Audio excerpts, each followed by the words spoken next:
உடலுக்கு குளிர்ச்சியை தரக்கூடிய வாத்துக்கறி கிரேவி எப்படி செய்கிறதுன்றதை இப்போ நம்ம பார்க்கலாம். இதுக்கு தேவையான பொருட்கள் எல்லாம் நான் ரெடியாக எடுத்து வச்சுருக்கேன்.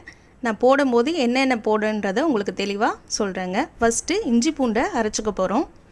இஞ்சி பூண்டு ஒரு ஜாரில் போட்டுட்டு கொஞ்சமாக தண்ணி சேர்த்து கொஞ்சம் அரைச்ச பிறகு அது கூடயே மிளகு சீரகத்தையும் சேர்த்து போட்டு நம்ம அரைச்சி எடுத்துக்கிறோம். அடுத்து அடுப்பை ஆன் பண்ணிவிட்டு குக்கரை வச்சுட்டு அதில் கொஞ்சம் எண்ணெயை ஊற்றிட்டு எண்ணெய் காஞ்ச பிறகு அதில் காஞ்ச மிளகா, பட்டை, லவங்கம், கிராம்பு இதெல்லாம் உங்களுக்கு தேவையான அளவு போட்டு நீங்கள் வதக்கி எடுத்துக்கலாம். வதக்கின பிறகு அதில் வெங்காயம் சேர்த்துக்கிறேன். வெங்காயம், கருவேப்பிலை.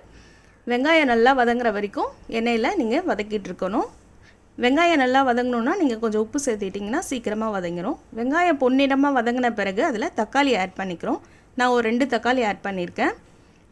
தக்காளியும் நல்லா வதங்கணும். ரெண்டும் வதங்கின பிறகு இதில் நம்ம அரைச்சி வச்ச விழுதை சேர்த்து கலக்கிக்க போகிறோம். பிறகு அதில் மிளகாத்தூள் சேர்த்துக்கலாம். நான் குழம்பு மிளகாத்தூள் சேர்த்துருக்கேன், 3 ஸ்பூன் சேர்த்துருக்கேன். அதுக்கப்புறம் உப்பு அதில் சேர்த்து ஆட் பண்ணிக்கிட்டு கறி எடுத்து நம்ம க்ளீன் பண்ணி வச்சுருந்த கறியை எடுத்து அதில் போட்டுக்கலாம். அந்த எண்ணெயிலே கறி நல்லா வதங்கின பிறகு உங்களுக்கு தேவையான அளவு தண்ணி அதில் ஊற்றிட்டு கொஞ்ச நேரம் நல்லா அந்த மசாலாலாம் அதில் ஒட்டுற அளவுக்கு அதை மிக்ஸ் பண்ணி கிளறி விட்டுட்டு கொஞ்சம் கொதி வந்த பிறகு அடுத்து நீங்கள் குக்கரை மூடி விசில் வரை வரைக்கும் வெயிட் பண்ணுங்கள். ஒரு 5 விசில் விடுங்க. வாத்துக்கறி கொஞ்சம் வேகிறதுக்கு லேட் ஆகுன்றதுனால 5 விசில் சொல்கிறேன். 5 விசில் வந்த பிறகு அப்புறம் நம்ம ஓப்பன் பண்ணி பார்த்தோன்னா இப்போ குழம்பு வந்து ரெடி ஆகிடுச்சு. ஆனால் கொஞ்சம் குழம்பாக இருக்குது. எனக்கு கிரேவியாக வேணுன்றதுனால நான் திருப்பியும் கொஞ்சம் நேரம் இதை கொதிக்க வைக்க போகிறேன். கொதிக்கும்போது உங்களுக்கு அந்த குழம்பு வற்றி நல்லா கிரேவி பதத்துக்கு வந்துடும். இப்போ கிரேவி பதத்துக்கு வந்துருச்சு. உடம்புக்கு குளிர்ச்சி தரக்கூடிய சூப்பரான வாத்துக்கறி ரெடி.